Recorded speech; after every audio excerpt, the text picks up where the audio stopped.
کہتے ہیں کہ ہم اللہ ہی کا مال ہیں اور اسی کی طرف لوٹ کر جانے والے ہیں۔ یہی لوگ ہیں جن پر ان کے پروردگار کی عنایتیں ہیں اور خصوصی رحمت بھی ہے، اور یہی سیدھے رستے پر ہیں۔ بے شک کوہ صفا اور مروہ اللہ کی نشانیوں میں سے ہیں، تو جو شخص خانہ کعبہ کا حج یا عمرہ کرے اس پر کچھ گناہ نہیں کہ دونوں کے درمیان چکر لگائے، بلکہ یہ ایک نیک کام ہے، اور جو کوئی نیک کام کرے تو اللہ قدردان ہے، دانا ہے۔ جو لوگ ہمارے حکموں اور ہدایتوں کو جو ہم نے نازل کی ہیں کسی غرض فاسد سے چھپاتے ہیں، باوجود کہ ہم نے ان کو لوگوں کے سمجھانے کے لیے اپنی کتاب میں کھول کھول کر بیان کر دیا ہے، ایسوں پر اللہ اور تمام لعنت کرنے والے لعنت کرتے ہیں۔ ہاں، جو توبہ کرتے ہیں اور اپنی حالت درست کر لیتے ہیں اور احکام الہی کو صاف صاف بیان کر دیتے ہیں تو میں ان کے قصور معاف کر دیتا ہوں، اور میں بڑا معاف کرنے والا بڑا مہربان ہوں۔ جو لوگ کافر ہوئے اور کافر ہی مرے، ایسوں پر اللہ کی اور فرشتوں کی اور انسانوں کی سب کی لعنت، وہ ہمیشہ اسی لعنت میں گرفتار رہیں گے۔ ان سے نہ تو عذاب ہلکا ہی کیا جائے گا اور نہ انہیں کچھ مہلت ملے گی۔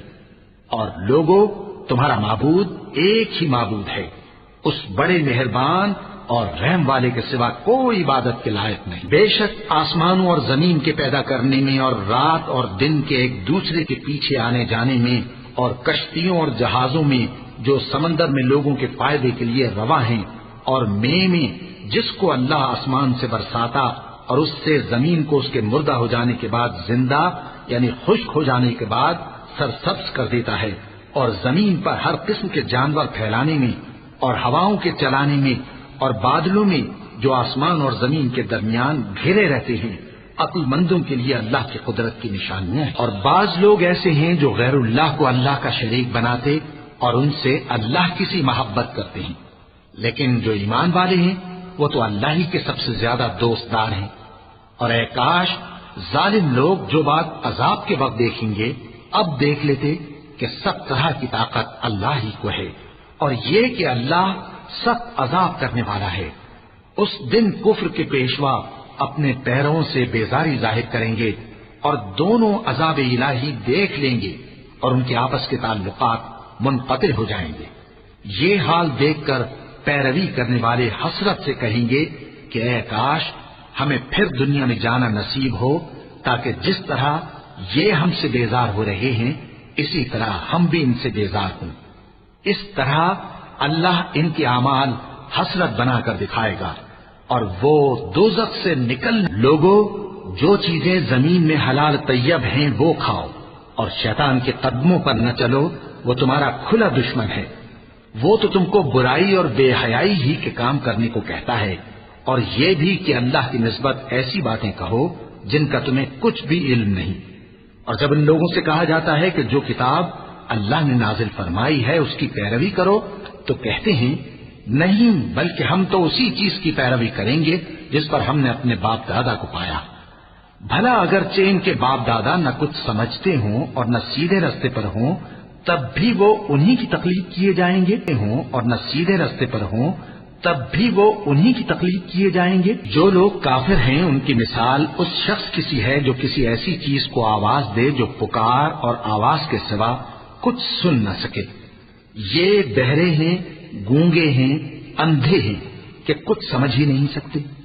اے اہل ایمان، جو پاکیزہ چیزیں ہم نے تم کو عطا فرمائی ہیں ان کو کھاؤ، اور اگر اللہ ہی کے بندے ہو تو اس کی نعمتوں کا شکر بھی ادا کرو۔ اس نے تو تم پر بس مرا ہوا جانور اور لہو اور سور کا گوشت اور جس چیز پر اللہ کے سوا کسی اور کا نام پکارا جائے حرام کر دیا ہے۔ ہاں، جو مجبور ہو جائے بشرطے کہ اللہ کی نافرمانی نہ کرے اور حد ضرورت سے باہر نہ نکل جائے، اس پر کچھ گناہ نہیں۔ بے شک اللہ بخشنے والا ہے، رحم کرنے والا ہے۔ جو لوگ اللہ کی کتاب سے ان آیتوں اور ہدایتوں کو جو اس نے نازل فرمائی ہیں چھپاتے اور ان کے بدلے تھوڑی سی قیمت یعنی دنیاوی منفعت حاصل کرتے ہیں، وہ اپنے پیٹوں میں محض آگ بھرتے ہیں۔ ایسے لوگوں سے اللہ قیامت کے دن نہ کلام کرے گا اور نہ ان کو گناہوں سے پاک کرے گا، اور ان کے لیے دکھ دینے والا عذاب ہے۔ یہ وہ لوگ ہیں جنہوں نے ہدایت چھوڑ کر گمراہی اور بخشش چھوڑ کر عذاب خرید لیا۔ یہ آتش جہنم کی کیسی برداشت کرنے والے ہیں۔ یہ اس لیے کہ اللہ نے کتاب سچائی کے ساتھ نازل فرمائی، اور جن لوگوں نے اس کتاب میں اختلاف کیا وہ ضد میں آ کر نیکی سے دور ہو گئے۔ نیکی یہی نہیں کہ تم مشرق و مغرب کو قبلہ سمجھ کر ان کی طرف منہ کر لو، بلکہ نیکی یہ ہے کہ لوگ اللہ پر اور روز آخر پر اور فرشتوں پر اور اللہ کی کتاب پر اور پیغمبروں پر ایمان لائیں، اور مال باوجود عزیز رکھنے کے رشتہ داروں اور یتیموں اور محتاجوں اور مسافروں اور مانگنے والوں کو دیں، اور گردنوں کے چھڑانے میں خرچ کریں، اور نماز پڑھیں اور زکوٰۃ دیں، اور جب عہد کر لیں تو اس کو پورا کریں، اور سختی اور تکلیف میں اور جنگ کے وقت ثابت قدم رہیں۔ یہی لوگ ہیں جو ایمان میں سچے ہیں، اور یہی ہیں جو اللہ سے ڈرنے والے۔ مومنوں، تم کو مقتولوں کے بارے میں قصاص یعنی خون کے بدلے خون کا حکم دیا جاتا ہے، اس طرح پر کہ آزاد کے بدلے آزاد مارا جائے، اور غلام کے بدلے غلام، اور عورت کے بدلے عورت۔ اور اگر قاتل کو اس کے مقتول بھائی کے قصاص میں سے کچھ معاف کر دیا جائے تو وارث مقتول کو پسندیدہ طریق سے قرارداد کی پیروی یعنی مطالبہ خون بہا کرنا اور قاتل کو خوشخوئی کے ساتھ ادا کرنا چاہیے۔ یہ تمہارے پروردگار کی طرف سے تمہارے لیے آسانی اور مہربانی ہے۔ اب جو اس کے بعد زیادتی کرے اس کے لیے دکھ کا عذاب ہے۔ اور اے اہل عقل، حکم قصاص میں تمہاری زندگانی ہے کہ تم قتل و خوریزی سے بچو۔ تم پر فرض کیا جاتا ہے کہ جب تم میں سے کسی کو موت کا وقت آ جائے تو اگر وہ کچھ مال چھوڑ جانے والا ہو تو ماں باپ اور رشتہ داروں کے لیے دستور کے مطابق وصیت کر جائے۔ اللہ سے ڈرنے والوں پر یہ ایک حق ہے۔ پھر جو شخص وصیت کو سننے کے بعد اس کو بدل ڈالے تو اس کے بدلنے کا گناہ انہی لوگوں پر ہے جو اس کو بدلیں، اور بے شک اللہ سنتا جانتا ہے۔ اب اگر کسی کو وصیت کرنے والے کی طرف سے کسی وارث کی طرفداری یا حق تلفی کا اندیشہ ہو تو اگر وہ وصیت کو بدل کر وارثوں میں صلح کرا دے تو اس پر کچھ گناہ نہیں، بے شک اللہ بخشنے والا ہے، رحم والا ہے۔ مومنوں، تم پر روزے فرض کیے گئے ہیں جس طرح تم سے پہلے لوگوں پر فرض کیے گئے تھے تاکہ تم پرہیزگار بنو۔ روزوں کے دن گنتی کے چند روز ہیں، تو جو شخص تم میں سے بیمار ہو یا سفر میں ہو تو دوسرے دنوں میں روزوں کا شمار پورا کر لے۔ اور جو لوگ روزہ رکھنے کی طاقت رکھیں لیکن رکھیں نہیں، وہ روزے کے بدلے محتاج کو کھانا کھلا دیں۔ اور جو کوئی اپنی مرضی سے زیادہ نیکی کرے تو اس کے حق میں زیادہ اچھا ہے، اور اگر سمجھو تو روزہ رکھنا ہی تمہارے حق میں بہتر ہے۔ روزوں کا مہینہ رمضان کا مہینہ ہے جس میں قرآن اول نازل ہوا جو لوگوں کا رہنما ہے، اور جس میں ہدایت کی کھلی نشانیاں ہیں، اور جو حق و باطل کو الگ الگ کرنے والا ہے۔ تو جو کوئی تم میں سے اس مہینے میں موجود ہو چاہیے کہ پورے مہینے کے روزے رکھے، اور جو بیمار ہو یا سفر میں ہو تو دوسرے دنوں میں روزے رکھ کر ان کا شمار پورا کر لے۔ اللہ تمہارے حق میں آسانی چاہتا ہے اور سختی نہیں چاہتا، اور یہ آسانی کا حکم اس لیے دیا گیا ہے کہ تم روزوں کا شمار پورا کر لو، اور اس احسان کے بدلے کہ اللہ نے تم کو ہدایت بخشی ہے تم اس کو بزرگی سے یاد کرو اور اس کا شکر کرو۔ اور اے پیغمبر، جب تم سے میرے بندے میرے بارے میں دریافت کریں تو انہیں معلوم ہو کہ میں تو تمہارے پاس ہی ہوں۔ جب کوئی پکارنے والا مجھے پکارتا ہے تو میں اس کی دعا قبول کرتا ہوں، تو ان کو چاہیے کہ میرے حکموں کو مانیں اور مجھ پر ایمان رکھیں تاکہ نیک رستہ پائیں۔ روزوں کی راتوں میں تمہارے لیے اپنی عورتوں کے پاس جانا جائز کر دیا گیا ہے، وہ تمہاری پوشاک ہیں اور تم ان کی پوشاک ہو۔ اللہ کو معلوم ہے کہ تم ان کے پاس جانے سے اپنے حق میں خیانت کرتے تھے، سو اس نے تم پر مہربانی کی اور تمہاری حرکات سے درگزر فرمائی، تو اب تم کو اختیار ہے کہ ان سے مباشرت کرو۔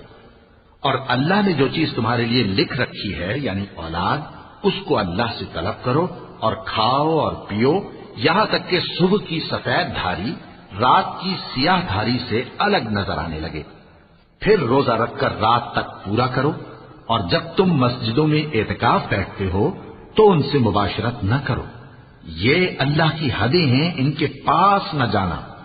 اسی طرح اللہ اپنی آیتیں لوگوں کے سمجھانے کے لیے کھول کھول کر بیان فرماتا ہے تاکہ وہ پرہیزگار بنے اور آپس میں ایک دوسرے کا مال ناحق نہ کھاؤ اور نہ اس کو رشوتاً حاکموں کے پاس پہنچاؤ تاکہ لوگوں کے مال کا کچھ حصہ ناجائز طور پر کھا جاؤ، اور اسے تم جانتے بھی ہو۔ اے پیغمبر، لوگ تم سے نئے چاند کے بارے میں دریافت کرتے ہیں کہ گھٹتا بڑھتا کیوں ہے۔ کہہ دو کہ وہ لوگوں کے کاموں کی میعادیں اور حج کے وقت معلوم ہونے کا ذریعہ ہے، اور نیکی اس بات میں نہیں کہ احرام کی حالت میں گھروں میں ان کے پچھواڑے کی طرف سے آؤ، بلکہ نیکوکار وہ ہے جو پرہیزگار ہو، اور گھروں میں ان کے دروازوں سے آیا کرو اور اللہ سے ڈرتے رہو تاکہ کامیاب ہو جاؤ۔ اور جو لوگ تم سے لڑتے ہیں تم بھی اللہ کی راہ میں ان سے لڑو، مگر زیادتی نہ کرنا کہ اللہ زیادتی کرنے والوں کو دوست نہیں رکھتا۔ اور ان کو جہاں پاؤ قتل کر دو، اور جہاں سے انہوں نے تم کو نکالا ہے یعنی مکے سے، وہاں سے تم بھی ان کو نکال دو۔ اور دین سے گمراہ کرنے کا فساد قتل و خونریزی سے کہیں بڑھ کر ہے، اور جب تک وہ تم سے مسجد حرام یعنی خانہ کعبہ کے پاس نہ لڑیں تم بھی وہاں ان سے نہ لڑنا۔ ہاں، اگر وہ تم سے لڑیں تو تم ان کو قتل کر ڈالو، کافروں کی یہی سزا ہے۔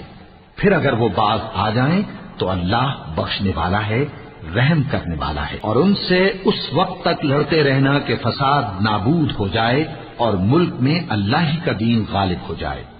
پھر اگر وہ فساد سے باز آ جائیں تو ظالموں کے سوا کسی پر زیادتی نہیں کرنی چاہیے۔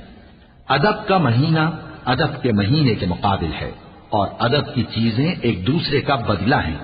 پس اگر کوئی تم پر زیادتی کرے تو جیسی زیادتی وہ تم پر کرے ویسی ہی تم اس پر کرو، اور اللہ سے ڈرتے رہو اور جان رکھو کہ اللہ ڈرنے والوں کے ساتھ ہے۔ اور اللہ کی راہ میں مال خرچ کرو اور اپنے آپ کو ہلاکت میں نہ ڈالو، اور نیکی کرو، بے شک اللہ نیکی کرنے والوں کو دوست رکھتا ہے۔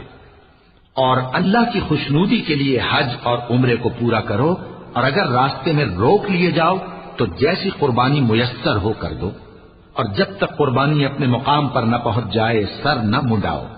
اور اگر کوئی تم میں بیمار ہو یا اس کے سر میں کسی طرح کی تکلیف ہو تو اگر وہ سر منڈا لے تو اس کے بدلے روزے رکھے یا صدقہ دے یا قربانی کرے۔ پھر جب تکلیف دور ہو کر تم مطمئن ہو جاؤ تو جو تم میں حج کے وقت تک عمرے سے فائدہ اٹھانا چاہے وہ جیسی قربانی میسر ہو کرے، اور جس کو قربانی نہ ملے وہ 3 روزے ایام حج میں رکھے اور 7 جب واپس ہو، یہ پورے 10 ہوئے۔ یہ حکم اس شخص کے لیے ہے جس کے اہل و عیال مکے میں نہ رہتے ہوں۔ اور اللہ سے ڈرتے رہو اور جان رکھو کہ اللہ سخت عذاب دینے والا ہے۔ حج کے مہینے معین ہیں جو معلوم ہیں، تو جو شخص ان مہینوں میں حج کی نیت کر لے تو حج کے دنوں میں نہ عورتوں سے اختلاط کرے، نہ کوئی برا کام کرے اور نہ کسی سے جھگڑے۔ اور جو نیک کام تم کرو گے وہ اللہ کو معلوم ہو جائے گا۔ اور زاد راہ یعنی رستے کا خرچ ساتھ لے جاؤ، کیونکہ بہترین زاد راہ پرہیزگاری ہے۔ اور اے اہل عقل، مجھی سے ڈرتے رہو، اس کا تمہیں کچھ گناہ نہیں کہ حج کے دنوں میں بذریعہ تجارت اپنے پروردگار سے روزی طلب کرو۔ اور جب عرفات سے واپس ہونے لگو تو مشعر حرام یعنی مزدلفہ میں اللہ کا ذکر کرو، اور اس طرح ذکر کرو جس طرح اس نے تم کو سکھایا، اور اس سے پیشتر تم لوگ ان طریقوں سے محض ناواقف تھے۔ پھر جہاں سے اور لوگ واپس ہوں وہیں سے تم بھی واپس ہو، اور اللہ سے بخشش مانگو، بے شک اللہ بخشنے والا ہے، رحمت کرنے والا ہے۔ پھر جب حج کے تمام ارکان پورے کر چکو تو مینا میں اللہ کو یاد کرو جس طرح اپنے باپ دادا کو یاد کیا کرتے تھے، بلکہ اس سے بھی زیادہ۔ اور بعض لوگ ایسے ہیں جو اللہ سے التجا کرتے ہیں کہ اے پروردگار ہم کو جو دینا ہے دنیا ہی میں دے دے، اور ایسے لوگوں کا آخرت میں کچھ حصہ نہیں۔ اور بعض ایسے ہیں کہ دعا کرتے ہیں کہ پروردگار ہم کو دنیا میں بھی نعمت عطا فرما اور آخرت میں بھی نعمت بخشیو اور دوزخ کے عذاب سے محفوظ رکھیو۔ یہی لوگ ہیں جن کے لیے ان کے کاموں کا حصہ یعنی اجر نیک تیار ہے، اور اللہ جلد حساب لینے والا ہے۔ اور قیام منا کے دنوں میں جو گنتی کے دن ہیں اللہ کو یاد کرو، اگر کوئی جلدی کرے اور 2 ہی دن میں چل دے تو اس پر بھی کچھ گناہ نہیں، اور جو بعد تک ٹھہرا رہے اس پر بھی